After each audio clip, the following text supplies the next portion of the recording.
Hello, my name's Brandon and welcome to Ribert's Trading Post. This is a place where dice tell stories and paints create legends.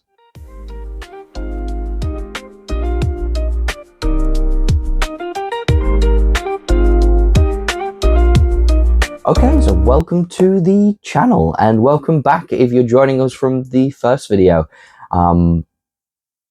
This is my new YouTube channel and this is the second ever video that I've done. So again, apologies if it seems like I don't really know what I'm doing, because I don't. But before we do get on with the whole video, I just want to take a quick moment here at the start just to say a big thank you for the love and support I got over on the first one and with kind of the channel launch. Those of you that just went and watched the video, liked the video, supported the channel by subscribing, honestly, it blew me away. And the comments were just awesome. And they were really lovely. A lot of you giving words of encouragement and support there has really kind of encouraged me to keep going with this. And it's great to see. And as well, I just want to say a big thank you for those in the Warhammer 40k Salamanders Facebook group. I think I see a lot of posts in that group about it being one of the nicest groups people have ever been in on Facebook or social media, and it's true. I posted a link to my first video in there. I wasn't sure if I was technically allowed, but it wasn't taken down and I wasn't told otherwise, so it's there. And for those of you over in that group who commented, liked, followed the link, and came over and subscribed and just watched the video, it was honestly such a heartwarming feeling to see all of that. And I am really, really grateful to all of you, whether you've liked, subscribed, or just watched the videos. It's fantastic. But anyway, enough rambling. Let's get on with the proper video and subject, and that being the T'au. So the T'au I've got here today, and I do have them in front of me, so if I look like I'm looking down, it's because I'm actually looking at the models, because otherwise I'll be all over the place. These are my partner's T'au army. So I do have a page of notes because I do want to do them some justice, and this is the first time I've actually seen T'au units like in person. So I am going to do my best to do them some justice and try to touch on a lot of the things she wants me to mention. So these guys are the Ghosts of Andras, which are a lesser known T'au sept in actual Warhammer lore that my partner's found and really liked, and she's taken them in her own direction, is building them up herself, as there's not much information on them. But from what I've managed to find and what I've been told is the Ghosts of Andras were voluntarily abandoned by the T'au Empire and are usually regarded as untrustworthy, quick-tempered, and quite brooding overall as a sept. The cool thing about this T'au sept is they are kind of that cloak and dagger force of the T'au.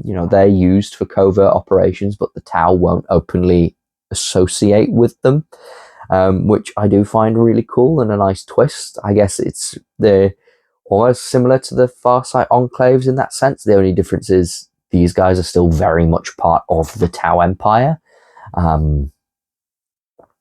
which I personally really like. And as we dive on into the models, and as you've seen over the panoramic kind of army shots that I've put up so far, the color scheme that we've got here is kind of a dark black armored with a bluish turquoise-ish zebra patterned camo. And that is a spin on the official kind of Ghosts of Andras color scheme. From what I've seen, they are primarily a blue armored T'au sept with a black sept symbol, They use camouflage a lot and things like that. And I think what my partner's done here is kind of really revert that to kind of fit in with the kind of more realistic militaristic way the T'au operate, with them kind of choosing the camo based on the environment that they're based in. And I know that might sound funny, seems as they're on desert bases, but she's kind of tied them into those desert bases a little bit with the black tufts. But the overall choice for the desert bases and the black armor was more of an aesthetic choice to make the armor stand out a bit more, as if it was all just one color, it would be very bland and quite boring to look at. And that is the opposite of what she's actually gone and done. But anyway, let's dive on to a bit more of a close look at the models that we have here in the first 500 points of the Ghosts of Andras. So the first unit we're going to look at here is Commander Steelsigh. This is the T'au commander in Enforcement Battle Armor. So as I mentioned, her title is Commander Steelsigh, and her name is Kohani overall, or Shasso Kohani. T'au names confuse me. And she's the overall leader of this Ghosts of Andras force. And I think she's really cool. And we have already fought a couple of battles in our campaign. And one thing that she is equipped with is a rocket pod or a missile pod.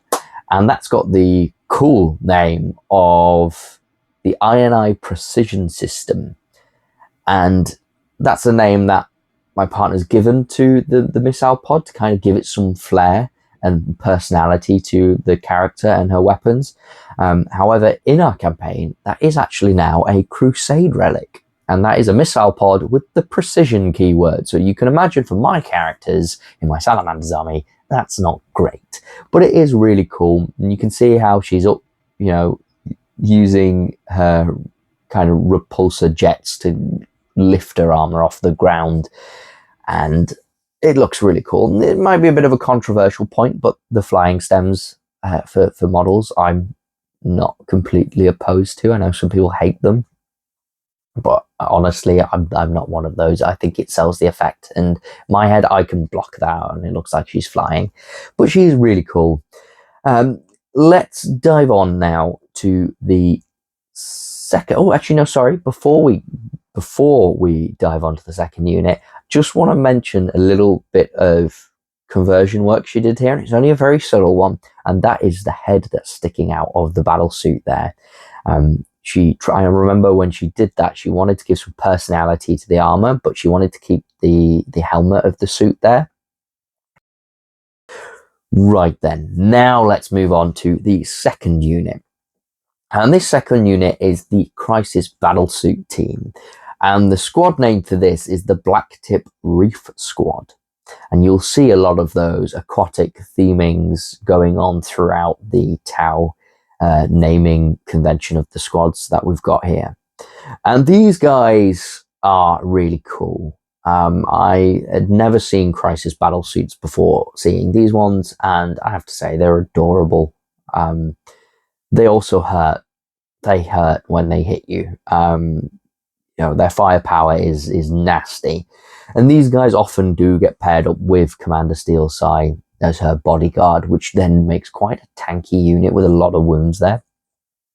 But these guys are the mobile firepower of this kind of primary force of the Ghosts of Andras, and they strike hard, they strike fast, and they're kind of a key tactical asset for the T'au. And yeah, they're just really cool. And again, you can see they're on those flying stems to kind of show their mobility, and to kind of go along with Steel Sai there, as if they're taking off in the heat of battle to move around quicker, strike the flanks of the Salamander force. And yeah, they're really cool. I just can't get over how adorable they look. I don't know why. I was kind of expecting them to be bigger, but at the same time, I wasn't. I honestly don't really know what I was expecting, but they're brilliant. Anyway, before I go on too much about how cute I think they are. Let's move on to the next squad. And this next squad is the Pathfinder team. And this is the Great Barracuda squad. So again, following kind of that aquatic naming theme. And these guys are your recon scout specialists. And Pathfinders, personally, I think are really, really cool. And I think if I was going to build a Tau army, I'd love to focus around the Pathfinders. I know in this squad here, you've got a variety of weapons, but the one that scares me the most are the rail rifles, because they pack a punch. If they hit something, it's pretty much guaranteed to go. And their spotting abilities with them being able to spot for themselves with their marker drone, it's nasty, and I've fallen victim to that a lot. These guys are really cool. I love them. So this next squad here is our Breacher team, and this is the Wimple squad. And the Wimple squad are led by, I have completely forgotten how to pronounce the name of the leader there, and I'm going to be in a bit of trouble for that. So I do apologize. But this is the Breacher squad, and the Breachers are really cool. I think the paint job on these guys, I honestly love the glossy look on the Tau armor. I think looks really, really cool. It really gives that almost elite look to it. I guess in my head, what I see when I see the black glossy armor is the Imperial Shadow Troopers and the Stormtroopers in that glossy black armor in some of the lore for Star Wars. And that's kind of what it reminds me of, and I really do think that's cool. And the Breacher squad here, so what they're primarily used for is they're your kind of close support unit. These are the guys equipped with their, I don't know the exact weapon they're equipped with, but essentially like Breacher shotgun style weapons. And they get up close and personal and unleash fire on you and do significant damage. I know people say Tau don't want to be getting close and they want to be shooting, but the Breachers are nasty. And I have definitely fallen victim to them a few times now. Especially, and this isn't in the campaign, but in other games we've played, having them jumping out of their transport and annihilating a unit and then jumping back in is just, it's rough. It's very rough. But these guys are really cool. And as you can see, their paint job does differ a little bit with that glossy sheen to their armor, which I do think looks really, really nice. Right then, let's move on to our final unit. And this might be one of the coolest painted units in this army. And this is the Stealth Battlesuit squad. And this is the Xingu River squad. And wow, these guys are cool. As you can see, they've got the really cool cloaking paint job, and that obviously wraps into their lore of being the stealth specialists of the army, who specialize in the infiltration tactics, deploying in no man's land, drawing lines of sight early on armies, on units.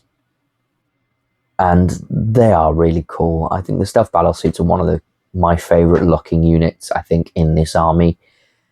That's partly down to the models, but definitely down to the paint job.